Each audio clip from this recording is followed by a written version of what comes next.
ನಮಸ್ಕಾರಗಳು ಗೆಳೆಯರೇ, ನಮ್ಮ ಯೂಟ್ಯೂಬ್ ಚಾನಲ್ಗೆ ಸ್ವಾಗತ. ನಮ್ಮ ಚಾನಲ್ಗೆ ಮೊದಲಾಗಿದ್ದರೆ ನಮ್ಮ ಚಾನಲನ್ನು ಸಬ್ಸ್ಕ್ರೈಬ್ ಮಾಡಿ, ಬೆಲ್ ಬಟನ್ ಕ್ಲಿಕ್ ಮಾಡಿ. ವಿಡಿಯೋಗೆ ಶುರು ಮಾಡೋಣ.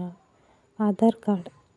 ರಾಜ್ಯ ಅಥವಾ ಕೇಂದ್ರ ಸರ್ಕಾರದ ಯಾವುದೇ ಯೋಜನೆ ಪಡೆಯಲು ಅಥವಾ ವಿದ್ಯಾರ್ಥಿಗಳಿಗೆ ಸ್ಕಾಲರ್ಶಿಪ್, ಆರೋಗ್ಯ ಕ್ಷೇತ್ರ ಹಾಗೂ ರೈತರಿಗೆ ಸಬ್ಸಿಡಿ ಸಹಾಯಧನ ಪಡೆಯಲು ಆಧಾರ್ ಕಾರ್ಡ್ ಒಂದು ಪ್ರಮುಖ ದಾಖಲೆಯಾಗಿದೆ. ಕೆಲವೊಂದು ಬಾರಿ ಈ ಆಧಾರ್ ಕಾರ್ಡ್ ಹರಿದು ಹೋಗಿದ್ರೆ ಅಥವಾ ಕಳೆದು ಹೋಗಿದ್ರೆ ಏನು ಮಾಡಬೇಕು? ಕಳೆದು ಹೋಗಿರುವುದಕ್ಕೆ ದೂರು ನೀಡಬೇಕಾ? ದೂರು ನೀಡುವುದಾದರೂ ಎಲ್ಲಿ, ಹೇಗೆ ಎಂಬುದರ ಕುರಿತು ಸಂಪೂರ್ಣ ಮಾಹಿತಿ ಇಲ್ಲಿದೆ ನೋಡಿ.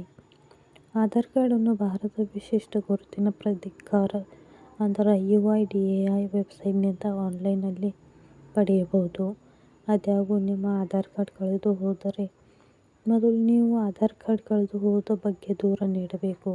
ಹಾಗಾದರೆ ದೂರು ನೀಡುವುದು ಹೇಗೆ? ನಕಲಿ ಆಧಾರ್ ಕಾರ್ಡನ್ನು ಆನ್ಲೈನ್ನಲ್ಲಿ ಪಡೆದುಕೊಳ್ಳುವುದು ಹೇಗೆ? ಈ ಕುರಿತು ಸಂಪೂರ್ಣ ಮಾಹಿತಿ ಇಲ್ಲಿದೆ ನೋಡಿ. Aadhaar card UIDAI toll free ಸಂಖ್ಯೆ 1947ಗೆ ಕರೆ ಮಾಡುವ ಮೂಲಕ ನೀವು ಕಳೆದು ಹೋದ ಆಧಾರ್ ಕಾರ್ಡ್ ಬಗ್ಗೆ ದೂರು ನೀಡಬಹುದು. ನೀವು ಅಧಿಕೃತ ವೆಬ್ಸೈಟ್ಗೆ ಮೂಲಕವೂ help@uidai.gov.in ಗೆ ಇಮೇಲ್ ಮಾಡುವ ಮೂಲಕ ದೂರು ನೀಡಬಹುದು. ಹಾಗಾದರೆ ನಕಲಿ ಆಧಾರ್ ಕಾರ್ಡ್ಗಾಗಿ ಅರ್ಜಿ ಸಲ್ಲಿಸುವುದು ಹೇಗೆ? ಮೊದಲನೆಯದಾಗಿ ನೀವು ಅಧಿಕೃತ UIDAI ವೆಬ್ಸೈಟ್ಗೆ ಭೇಟಿ ನೀಡಿ. ಇದರ ನಂತರ ಆಧಾರ್ ಕಾರ್ಡ್ ಸೇವಾ ವಿಭಾಗವು UIDAI ವೆಬ್ಸೈಟ್ನಲ್ಲಿ ಕಾಣಿಸುತ್ತದೆ. ಇದು ಮೆನು ಬಾರ್ ಅಥವಾ ಡ್ರಾಪ್ ಡೌನ್ ಮೆನುವಿನಲ್ಲಿ ಕಾಣಿಸುತ್ತದೆ. ನಂತರ ನೀವು ಲಾಸ್ಟ್ UIDAI eID ಹಿಂಪಡೆಯಿರಿ ಆಯ್ಕೆಯನ್ನು ನೀಡುತ್ತೀರಿ.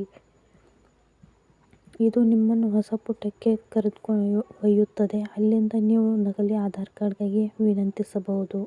ಇದರ ನಂತರ ನೀವು ಲಾಸ್ಟ್ UIDAI eID ಹಿಂಪಡೆದು ಆಯ್ಕೆಯನ್ನು ಕ್ಲಿಕ್ ಮಾಡಿ ಅಥವಾ ಆಧಾರ್ ಸಂಖ್ಯೆ ಅಥವಾ ದಾಖಲಾತಿ ಸಂಖ್ಯೆಯನ್ನು ನಮೂದಿಸಬೇಕು. ನಂತರ ನೀವು ಪೂರ್ಣ ಹೆಸರು ನೋಂದಾಯಿಸಿ, ಮೊಬೈಲ್ ಸಂಖ್ಯೆ ಮತ್ತು ಇಮೇಲ್ ನಂತರ ಅಗತ್ಯವಿರುವ ಮಾಹಿತಿಯನ್ನು ಭರ್ತಿ ಮಾಡಿ. ನಂತರ ಭದ್ರತಾ ಕೋಡ್ ಅನ್ನು ನೋಡುತ್ತೀರಿ. ಇದರ ನಂತರ ನೋಂದಾಯಿತ ವಿಳಾಸ ಮತ್ತು ಜನ್ಮ ದಿನಾಂಕದಂತಹ ಹೆಚ್ಚುವರಿ ಮಾಹಿತಿಯನ್ನು ನಮೂದಿಸಬೇಕಾಗುತ್ತದೆ. ವಿವರಗಳನ್ನು ಭರ್ತಿ ಮಾಡಿದ ನಂತರ ನೀವು ಸೆಂಡ್ OTP ಆಯ್ಕೆಯನ್ನು ಕ್ಲಿಕ್ ಮಾಡಬೇಕು. ನಂತರ ನೀವು ಆನ್ ಟೈಪ್ ಪಾರ್ಟ್ನರ್ಸ್ ಆಯ್ಕೆಯನ್ನು ಟ್ಯಾಪ್ ಮಾಡಬೇಕು. ಇದರ ನಂತರ ನೀವು OTPಯನ್ನು ನಮೂದಿಸುವ ಮೂಲಕ ಪರಿಶೀಲಿಸಬೇಕಾಗುತ್ತದೆ. ಒಮ್ಮೆ ನೀವು OTP ಕ್ಯಾಚ್ ಕೋಡ್ ಅನ್ನು ನಮೂದಿಸಿ ನಂತರ ಸಲ್ಲಿಸುವ ಬಟನ್ ಮೇಲೆ ಕ್ಲಿಕ್ ಮಾಡಬೇಕು. OTP ಪರಿಶೀಲನೆ ನಂತರ ನಿಮ್ಮ ಆಧಾರ್ ಕಾರ್ಡ್ ಸಂಖ್ಯೆಯನ್ನು ನಿಮ್ಮ ಮೊಬೈಲ್ ಸಂಖ್ಯೆಯಲ್ಲಿ ಪ್ರದರ್ಶಿಸಲಾಗುತ್ತದೆ. ಇದಾದ ನಂತರ ಅದನ್ನು ಆಯ್ಕೆ ಮಾಡಿ ಅಧಿಕೃತಿಸಬೇಕಾಗುತ್ತದೆ. ಇಂತಹ ಮಾಹಿತಿಗಾಗಿ ತಿಳಿಯಲು ನಮ್ಮ ಚಾನಲನ್ನು ಸಬ್ಸ್ಕ್ರೈಬ್ ಮಾಡಿ, ಬೆಲ್ ಬಟನ್ ಕ್ಲಿಕ್ ಮಾಡಿ. Thank you for watching.